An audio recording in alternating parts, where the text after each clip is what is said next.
이 시간 함께 은혜 받으실 생명 양식은 열왕기하 2장 4절에서 5절 말씀입니다. 열왕기하 2장 4절에서 5절 말씀. 엘리야가 저에게 이르되 엘리사야, 청컨대 너는 여기 머물라. 여호와께서 나를 여리고로 보내시느니라. 엘리사가 가로되 여호와의 사심과 당신의 혼의 삶을 가리켜 맹세하노니 내가 당신을 떠나지 아니하겠나이다 하니라. 제가 여리고로 이름에 여리고에 있는 선지자의 생도들이 엘리사에게 나와 이르되 여호와께서 오늘날 당신의 선생을 당신의 머리 위로 취하실 줄을 아나이까. 엘리사가 가로되 나도 아노니 너희는 잠잠하라. 이는 하나님의 말씀이니라. 이 시간 새 예루살렘 성가대의 찬양이 있겠습니다.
네, 감사합니다.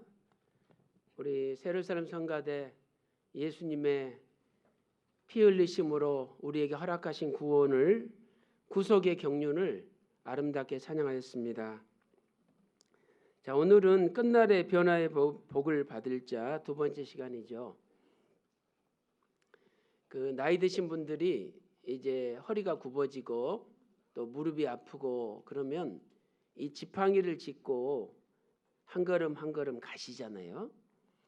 그때 연세 드신 분들이 지팡이를 온 힘을 다해서 의지해요. 지팡이 아니면은 걸어갈 수가 없으니까. 그런 것처럼 시편 84편 12절 말씀 보니까 여호와 하나님을 의지하는 자는 복이 있나이다. 그러니까 내가 지팡이를 짚고 의지하듯이 살아계신 하나님을 진심으로 의지하는 자는 복을 받게 돼 있다는 거예요. 그래서 우리가 인생을 살다 보면 여러 가지 우환, 질거, 병마, 정말 사람의 힘으로 해결할 수 없는 많은 문제들이 닥칩니다. 그때 진심으로 하나님을 의지하면 하나님께서 해결시켜 주시죠. 또 하나님이 도와주십니다. 그것이 우리에게 복이 된다는 거예요. 다윗이 16군데 피난처 도피 생활을 했죠. 그럼 다윗은 주의를 안 지켰을까요? 주의를 지켰습니다. 그 당시에는 안식일을 지켰을 거 아니에요. 그런데 이렇게 적들이 무슨 안식일이라고 안 쳐들어오고 그렇겠습니까? 물론 겉으로는 우리도 하나님 믿는 백성이니까 우리도 안식일 지킨다 그러지만 위에서는 그렇게 말해도 밑에 사람들이 듣습니까? 자기 나름대로 공을 세워야겠다 생각하고 뭐 안식일이라도 뭐고 그냥 다윗 있는 대로 쳐들어오는 거죠. 그러면은 야 적들이 나타났대. 그러면 예배 드리다가도요 다 덮고 도망가야 돼요. 거기에 아니 왜 오늘은 예배 형식을 바꿨어? 그런 게 어디 있어요? 지금 당장 살아야 되는데 도망가야 되는데. 그래서 늘 예배를 드리면서도 마음이 불안하고 언제 어떤 상황이 닥치면 빨리 우리는 뛰쳐나가야 된다. 피해야 된다. 이런 준비를 하면서 예배를 드린 거예요. 그러니까 여러분들도 이 오종등에 임하실 때 그런 자세가 필요합니다. 언제 여기서 우리가 뛰쳐나갈지 몰라요. 그렇게 어떤 위기 속에서도 하나님을 의지하면 하나님이 도와주시는 거죠. 자, 오늘은 끝날의 변화의 복을 받을 자 두 번째로 여리고로 나아가는 자, 이런 제목으로 말씀을 전가하도록 하겠습니다. 자, 엘리야는 변화될 때까지 엘리사와 함께 몇 가지 장소를 지나왔습니까? 4가지 장소를 지나왔죠. 첫 번째가 길갈입니다. 길갈. 그래서 열왕기하 2장 1절 보면 길갈이라는 장소가 나오죠. 그 다음에 두 번째 장소가 베델이죠. 베델로 가거라. 열왕기하 2장 2절에 베델이 나오죠. 세 번째 장소는 여리고입니다. 열왕기하 2장 4절에 여리고가 나옵니다. 그리고 마지막으로 요단강, 열왕기하 2장 6절에 나오는데 2장 11절 12절 말씀 보면 요단강에서 엘리야가 신령한 몸으로 변화가 되어 하늘로 승천하게 됩니다. 물론 이것은 엘리야가 실제로 변화되기 전에 지나온 4가지 장소죠. 그러나 구속사적으로 볼 때는 우리가 종말의 성도가 마지막 때 변화되기 위해서는 영적으로 이러한 길을 걸어야 된다는 것을 우리에게 알려주는 겁니다. 특별히 이 베델과 여리고 이 두 장소는요 선지자 학교가 있었다, 이렇게 성경은 말씀을 하고 있습니다. 뭐가 있었어요? 선지자 학교가 있었다. 그러니까 선지자 생도들이, 학생들이 있었다는 거죠. 이렇게 엘리야는 변화되는 그날까지 자기 밑에서 말씀을 공부한 선지자 생도들을 돌아보고 또 그들에게 반드시 변화가 있다는 소망을 심어주고 하나님 곁으로 갔던 것입니다. 이 선지자 학교에 있는 생도들은 엘리야를 통해서 분명히 변화가 있구나, 그것을 마음에 깊이 새기고 늘 변화의 소망 가운데 살았습니다. 원로 목사님께서도 우리에게 변화의 말씀을 가르쳐 주시고 변화의 소망을 심어 주셨습니다. 그렇다면 우리 선지자 생도들도 그러한 말씀을 받았다면 늘 마음속에 변화의 확신과 소망을 가지고 살아가야 될 줄로 믿습니다. 열왕기하 2장 3절에 베델에 있는 선지자 생도들이다. 또 열왕기하 2장 5절에도 여리고에 있는 선지자의 생도들이다, 이렇게 말씀을 하고 있습니다. 자, 그렇다면 이제 이 네 가지 장소를 우리가 살펴보는데, 지금까지 두 가지 장소를 지난 시간에 살펴봤어요. 요약을 좀 해보도록 하겠습니다. 첫 번째 장소는 길갈이죠. 자, 이 길갈은 히브리어 갈랄에서 유래가 되었는데, 갈랄은 구르다, 굴러 떨어지다, 이런 뜻입니다. 그래서 길갈이라는 이 히브리어는요, 이것은 바퀴라는 뜻이에요. 바퀴, 수레바퀴. 그래서 이 바퀴는 잘 굴러가야 됩니다. 그렇죠? 바퀴는 잘 굴러가야 되잖아요. 그런데 바퀴가 중간에 멈춰서 버린다든지 아니면 엉뚱한 장소로 굴러간다면 주인의 뜻을 이룰 수가 없는 거죠. 이것은 오늘날 우리에게 무엇을 가르쳐 줍니까?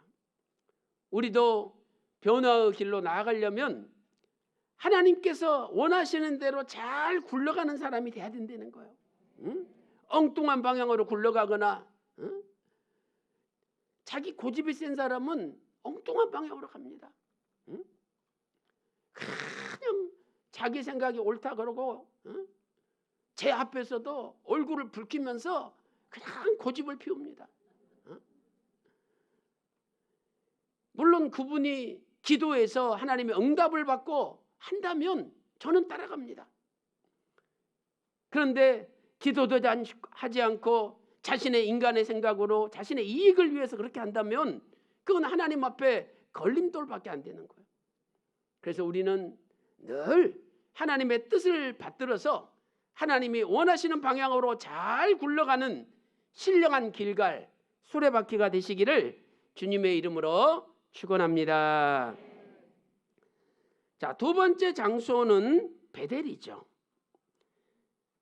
이 베델은 하나님의 집이라는 뜻입니다. 하나님의 집이다. 그래서 하나님께서 굴리시는 대로 잘 움직이는 사람은 뭐가 돼요? 하나님의 집이 된다는 거예요. 그래서 길갈에서 베델로 나아갔던 것입니다. 예수 그리스도를 믿음으로 성령님께서 거주하시는 성도는 하나님의 집이 되는 거예요. 고린도전서 3장 9절 말씀 보니까 너희는 하나님의 밭이요 하나님의 집이니라. 성령님께서 거하시는 우리는 하나님의 집이라고 말씀하고 있습니다. 히브리어로는 베트엘, 엘은 하나님이죠. 그리고 베트는 집이라는 뜻입니다. 그래서 우리는 이제 하나님의 집이 되었습니다. 자, 여러분, 이 하나님의 집이라는 것은 무슨 뜻일까요? 여러분들이 돈 주고 집을 샀습니다. 야, 저거 내 집이야? 이렇게 이야기하죠. 내 집이라고. 그 내가 주인이라는 거, 주인. 그런데 오늘 저와 여러분이 하나님의 집이 됐잖아요. 그럼 누가 나의 주인이라는 겁니까? 하나님이 내 주인이라는 거예요. 그것은 하나님께서 나의 가진 모든 것의 소유주가 되신다는 뜻입니다. 내 재산도, 내 차도, 내 집도, 심지어는 내 자식들도 내가 가진 모든 것이 내 것이 아니라 하나님께서 주인이시다는 것을 고백하는 거예요. 오늘 또 나는 변화의 길을 가야 되겠다 말은 하지만 다 내 거야, 하나님 것이 아니야, 이렇게 마음 먹고 있다면 그분은 변화의 길을 갈 수가 없는 것이죠. 이사야 43장 1절에서도 너는 내 것이라, 맨 마지막에 너는 내 것이라 분명히 말씀하고 있습니다. 또 고린도전서 6장 19절 20절에도 너희는 너희 것이 아니라, 우리는 우리 것이 아니라는 거예요. 우리는 다 하나님의 것이라는 거죠. 그래서 오늘 또 우리가 가진 모든 것이 아버지의 것임을 고백하고 모든 것을 아버지께 돌려드리는 저와 여러분 되시기를 소망합니다. 이제 베델에서 다시 하나님은 엘리야 선지자를 여리고로 보내셨습니다. 열왕기하 2장 4절 말씀 보세요. 엘리야가 저에게 이르되 엘리사야 청컨대 너는 여기 머물라. 여호와께서 나를 어디로 보내시느니라? 여리고로 보내시느니라. 이렇게 말씀하고 있습니다. 자, 여리고는 히브리어 예리호죠. 종려나무의 성읍이다, 이런 뜻입니다. 그래서 이 여리고는 성이 이렇게 내성이 있고 또 바깥에 외성이 있는 아주 두 겹으로 되어 있는 엄청나게 견고한 성이에요. 그리고 종려나무가 많이 자라고 있기 때문에 종려나무의 성읍이라고 불렸던 것이죠. 이스라엘 백성들이 여리고를 점령하려고 갔을 때 여호수아 6장 1절 말씀 보니까 여리고는 굳게 닫혔고 출입하는 자도 없었다, 이렇게 성경은 말씀을 하고 있습니다. 여러분, 이 성이라는 것은요, 본래 타락한 인간들이 자신을 보호하기 위하여 쌓은 겁니다. 하나님께 죄를 짓고 타락한 인간들이 이제 하나님을 떠나서 자신을 보호하기 위해서 쌓은 거죠. 하나님을 떠나지 않은 인생은 하나님과 함께 하나님의 보호를 받고 삽니다.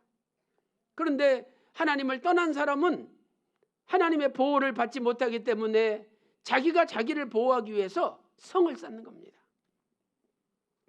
창세기 4장 16절 17절 말씀 보세요. 가인이 여호와의 앞을 떠나 나가 에덴 동편 돛 땅에 거하였더니 아내와 동침하니 그가 잉태하여 에녹을 낳은지라. 가인이 성을 쌓고 그 아들의 이름으로 성을 이름하여 무엇이라고 불렀습니까? 에녹이라. 여기 보니까 가인이 여호와의 앞을 떠났잖아요. 하나님의 앞을 떠났습니다. 이렇게 하나님을 떠난 인생들이 자신을 보호하기 위하여 성을 쌓는 겁니다. 그렇다면 이 여리고성의 영적 의미는 무엇입니까? 그것은 여리고성처럼 견고한 나의 자아가 완전히 무너지는 곳이 여리고라는 거예요. 이 자아는 스스로 자자에다가 나자죠.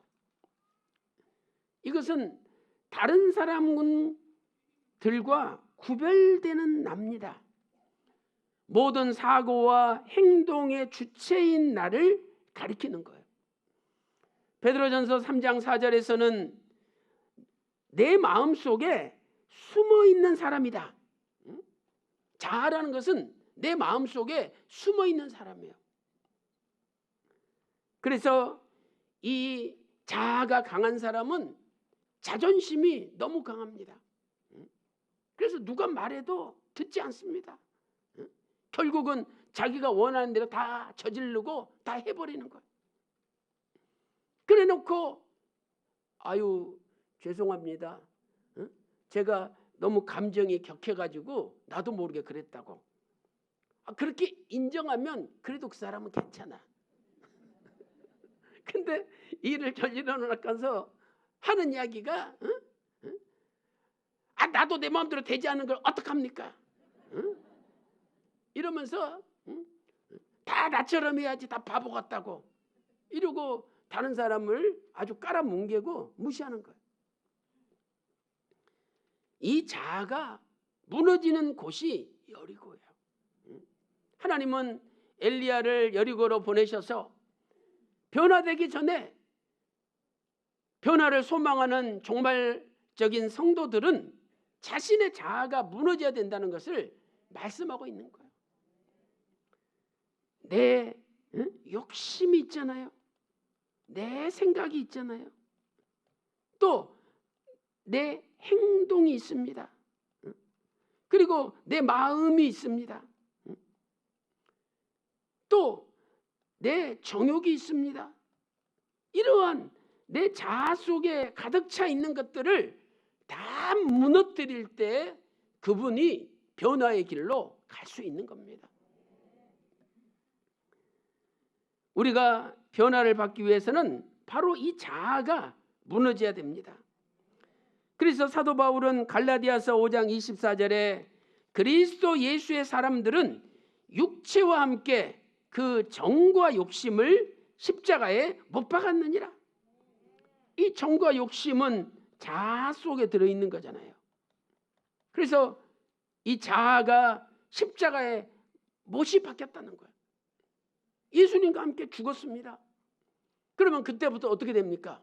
내 생각이 없어지고 내 욕망이 없어지고 내 마음이 없어지고 내 행동이 없어지고 내 정욕이 없어지는 거예요. 그리고 나는 죽었기 때문에 이제 그때부터는 예수님이 살아서 역사하시고 예수님이 하나님의 뜻을 받들어 내 속에서 일을 하시는 겁니다. 사랑하는 성도 여러분, 우리도 변화를 소망 가운데 바라본다면 저와 여러분의 자아가 여리고처럼 완전히 무너지는 역사가 있기를 소망합니다. 그렇다면 여리고성은 어떻게 무너졌습니까? 여리고성은요, 전적으로 하나님의 말씀에 순종할 때 무너졌습니다. 하나님 말씀에 순종할 때 무너지는 거예요. 하나님의 말씀만이 우리의 자아를 무너뜨리는 유일한 무기가 되는 겁니다. 첫째로 매일 6일 동안 여리고성을 하루 한 바퀴씩 돌아라. 여호수아 6장 3절에 명령을 하셨습니다. 또 두 번째는 제7일째는 성을 7바퀴 돌라. 제사장 7이 7 양각 나팔을 잡고 언약궤 앞에서 행할 것이요 제7일에는 성을 7번 돌며 제사장들은 나팔을 불 것이라. 여호수아 6장 4절에 말씀하고 있습니다. 세 번째는 제사장들이 이번에는 양각 나팔을 길게 붑니다. 7바퀴 돈 다음에 7일째. 그리고 백성들이 와 큰 소리를 외치면 그때 여리고성이 무너진다는 거예요. 그런데 진짜로 제사장이 먼저 소리를 지르고 양각 나팔을 길게 불고 이어서 이스라엘 백성들이 단합해서 큰 소리를 지를 때 여리고성이 무너졌습니다.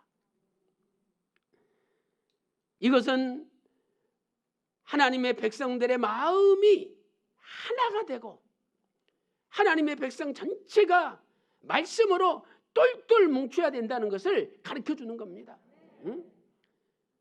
똘똘 뭉치지 않으면 이쪽에서 먼저 소리 지르고 저쪽에서 나중에 소리 지르고 완전히 사분오열입니다. 여호수아 6장 5절 말씀 보세요. 제사장들이 양각 나팔을 길게 울려 불어서 그 나팔 소리가 너희에게 들릴 때는 백성은 다 큰 소리로 외쳐 부를 것이라. 그리하면 그 성벽이 무너져 내리니. 여기도 백성은 다 전체가 다 큰 소리로 한꺼번에 외쳐야 된다는 것을 말씀하고 있지 않습니까? 사랑하는 성도 여러분, 그 1950년 6월 25일 날 6.25 전쟁이 났잖아요. 그리고 7월 27일 1953년 7월 27일에 휴전이 되었습니다. 그런데 휴전되기 전까지 1년 동안 이 38선을 놔두고 아군과 적군이 서로 뺏고 뺏기고 수백 번 고지를 점령했다가 뺏겼다가를 반복했어요. 백마고지도 주인이 수백 번 바뀌었습니다. 이 전략이라는 것은 큰 목표고, 전술은 그 전략을 이루기 위한 그때그때의 방법을 전술이라 그래요. 전략은 변함이 없지만 전술은 수시로 바뀌는 거예요. 때로는 강하게 공격할 때도 있고, 때로는 물러설 때도 있고. 왜? 결국 큰 목표를 달성하기 위해서 그렇게 하는 거예요. 그래서 우리가 정문 기도회도 하고 여러 가지 활동들을 하지만 이것도요, 수시로 이게 강하게 했다가 약하게 했다가 바뀔 수가 있는 거예요. 근데 왜 이번에는 이렇게 하느냐? 왜 이번에는 이렇게 약하게 하느냐? 왜 양보하느냐? 왜 이번에는 이렇게 세게 하느냐? 말이 많아. 그래가지고는 여리고성이 무너지지 않습니다. 온 백성들이 마음이 하나 돼서 제사장이 부는 대로, 이끄는 대로 그대로 따라갈 때 여리고성이 무너지는 거예요. 응? 여러분들, 오늘 또 우리 여기 예배 드리는데 저쪽에서 몇 분이 오셨잖아요. 그러면 야, 그냥 욕을 하면서 너 왜 여기 왔냐? 그러면서 야, 입이 째졌다고 네 할 말 다 하냐? 이러면서 온갖 이야기를 합니다. 그럴 필요가 없는 거예요. 어서 오시라고. 혹시 우리한테 귀순한 거 아니냐고. 어서 오시라고. 그러면서 앞자리 비워놓고 여기 앉으시고 예배 드리고 가시라고. 절대 큰 소리 치지 마세요. 부딪혀봤자 우리만 손해인 거예요. 뭐라고 부딪혀? 그냥 여기 잘 오셔서 예배 잘 드리고 가시라. 그렇게 얘기하면 되는 거예요. 여러분, 우리 모임은요, 서울의 한 교회, 뭐 예를 들어서 평강교회에서만 온 게 아니에요. 여러분 잘 보세요. 지금 저 경상도에서, 전라도에서, 충청도에서, 천안에서, 대전에서, 안산, 인천, 부천, 뭐 사방에서 지금 모인 거예요. 여기는요, 교회 모임이 아닙니다. 세계 구속사의 말씀 본부에 여기가. 세계 구속사의 말씀 본부. 그래서 각 전국에 있는 교회 성도들이 오전에 자기 교회에서 예배 드리고, 그리고 여기 오후에 모여서 구속사 말씀 본부기 때문에 여기서 예수 그리스도의 신비롭고 오묘한 구속사의 말씀을 배워가지고 각 자기가 섬기는 교회 가서 이 말씀을 증거하고 가르치는 거예요. 그런데 이 말씀이 너무나 신비롭고 오묘하기 때문에 수많은 영혼들이 이렇게 모여드는 거예요. 그걸 이렇게 몰려드는 걸 제가 오지 말라고 막을 수가 있습니까? 막아도 그건 막을 수가 없는 거예요. 그래서 여러분들이 자리가 비좁고 이러더라도 이해를 해주시고 열심히 여기서 하나님 말씀 배워가지고 각 지역에 다시 가서 가르쳐주고, 그래서 하나님 말씀으로 인생이 변화되면 그 가정이 변화되고 직장이 변화되고 우리나라가 살기 좋은 나라, 세계에서 1등 가는 부강한 나라가 되는 겁니다. 올해는 우리나라가 세계 6대 강국이 됐어요. 6대 강국. 여러분 생각해 보세요. 1950년 6.25 전쟁 7월 27일 1953년에 휴전됐는데 그때 세계에서 가장 못 사는 나라가 대한민국이었습니다. 그런데 그 대한민국이 지금 2024년 67년이 지났는데 휴전된 지 이 대한민국이 세계 6대 강대국이 됐다는 것은 이거 하나님의 은혜입니다. 여기를 설립하신 목사님께서 오직 예수, 오직 성경을 강조하면서 전국 방방곡곡 삼천리 돌아다니면서 구속사 말씀을 가르쳤기 때문에 하나님께서 우리 대한민국을 도와주신 거예요. 그래서 우리는 그 유지를 받들어 여러분들이 열심히 주일 오후에 모여서 하나님 말씀을 배우고 여러분의 가정과 또 직장 사업 지역에 가르쳐서 마태복음 28장 20절에 볼지어다 아버지와 아들과 성령의 이름으로 세례를 주고 내가 너에게 가르쳐 분부한 것을 지키게 하라. 그러면 세상 끝날까지 내가 너와 함께 있겠다고 약속하셨지 않습니까? 말씀을 가르치는 사람은 세상 끝날까지 아버지께서 함께 하시는 거예요. 지금 저 아내는 4분 오열이 돼가지고 스스로 우리 언제 망하느냐 이런 이야기를 하고 있습니다. 그러나 하나님 말씀 중심으로 똘똘 뭉쳐서 하나가 되기만 하면 반드시 승리하는 겁니다. 그래서 여호수아 6장 5절에도 백성은 다 이건 모두를 가리키잖아요. 전체가 한 목소리로 하나로 외치려는 거예요.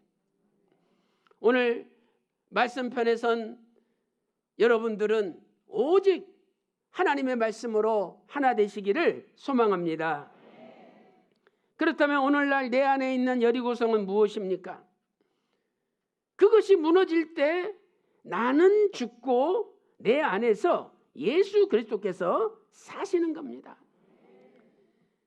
내 고집, 내 욕심, 내 계획, 내 생각이 하나님의 말씀으로 무너질 때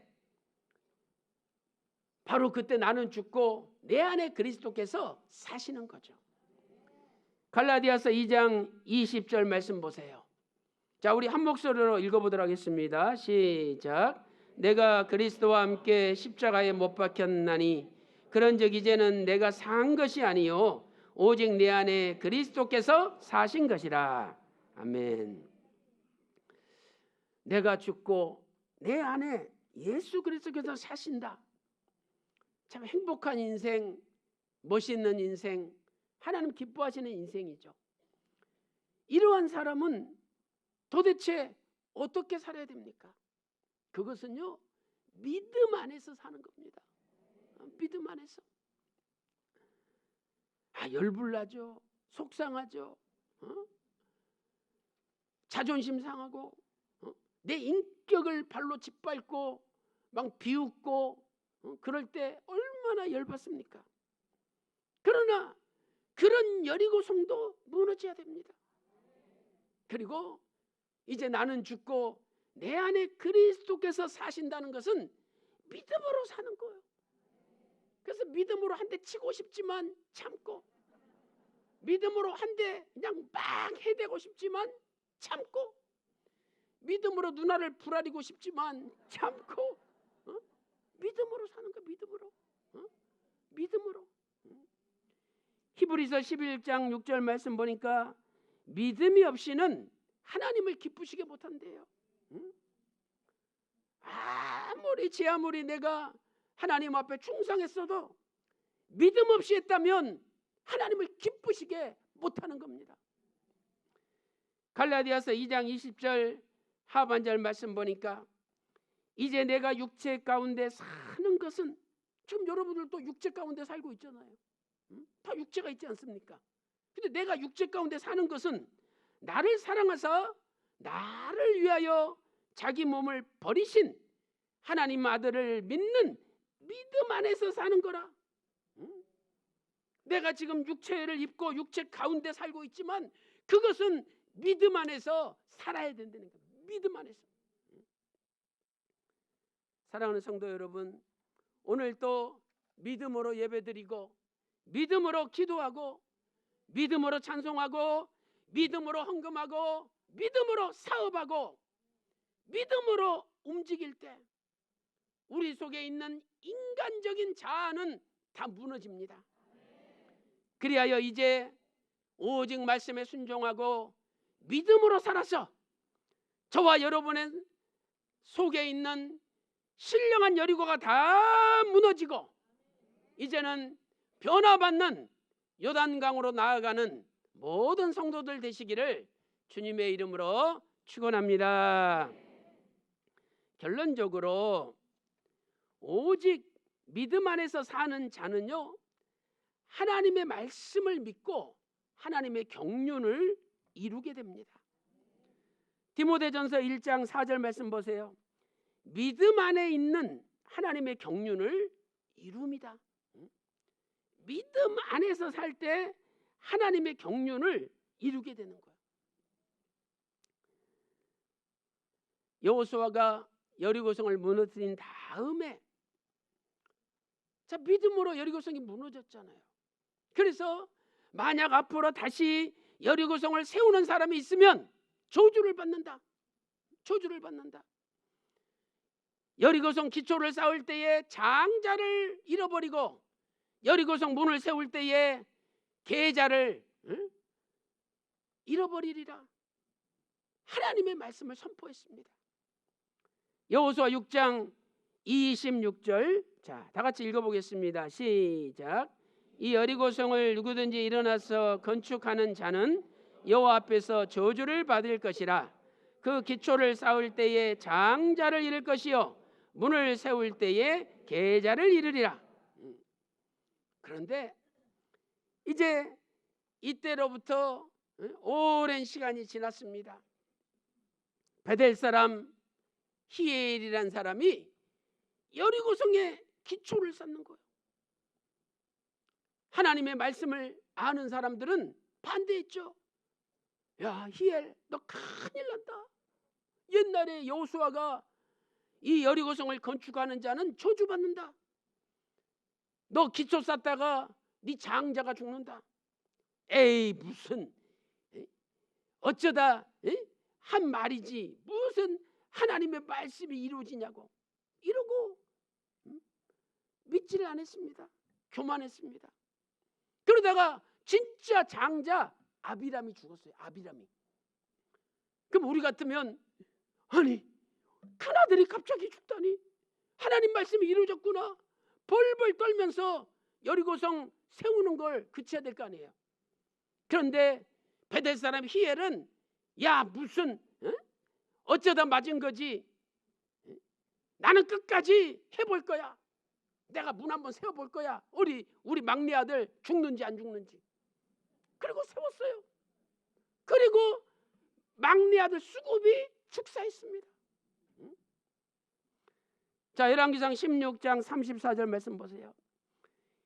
그 시대에 베델 사람 히엘이 여리고를 건축하였는데 저가 그 터를 쌓을 때에 맏아들 아비람을 잃었고 그 문을 세울 때에 말제 아들 수굽을 잃었으니 여호와께서 눈의 아들 여호수아로 하신 말씀과 같이 되었더라. 꼭 여호수아 하신 말씀까지 됐잖아요. 그러니 이 히엘은요 분명히 베델 사람이라고 성경에 나와 있잖아요. 베델 사람. 근데 이 사람이 여리고를 건축하려면 어디로 가야 돼요? 여리고로 갔을 거 아니에요. 여리고로. 엘리야의 노정과 똑같잖아요. 그래서 여리고로 가서 여리고를 무너뜨려야 되는데 거꾸로 여리고를 세웠어. 그래서 저주를 받은 거예요. 오늘 우리도 아버지의 말씀을 통해서 나의 여리고를 다 무너뜨리고 내 계획과 내 마음과 내 생각과 내 행동과 내 욕망을 다 무너뜨렸습니다. 그런데 이제 와서 다시 내 마음대로 살겠다고, 나의 계획대로 살겠다고, 내 생각과 내 마음대로, 내 생각대로 행동하고 그렇게 살아간다면 반드시 그 사람은 저주를 받고 변화의 길을 갈 수 없다는 겁니다. 얼마나 두렵고 참 무서운 말씀입니까? 사랑하는 성도 여러분, 우리는 믿음으로 여리고가 있다면, 아직도 내 속에 여리고가 남아 있다면 완전히 무너뜨려야 됩니다.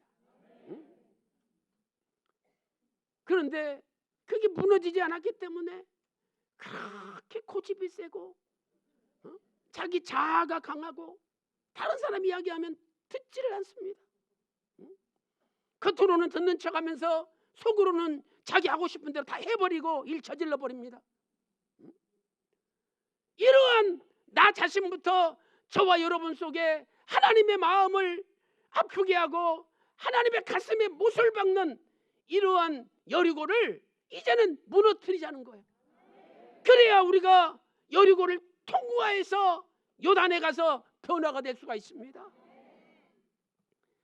사랑하는 성도 여러분, 이제 무너진 여리고 히엘처럼 다시 세우는 어리석은 자 되지 말고, 하나님이 보이지 않는다고 이제는 내 눈앞에 아버지께서 역사하지 않는다고 오해하면서 점점 나의 여리고를 다시 건축하는 어리석은 자가 되지 말고, 아직도 남아있는 여리고가 있다면 다 말씀으로 믿음으로 무너뜨려서 한 분도 낙오되지 않고 엘리야처럼 변화의 복을 받는 저와 여러분 다 되시기를 주님의 이름으로 축원합니다.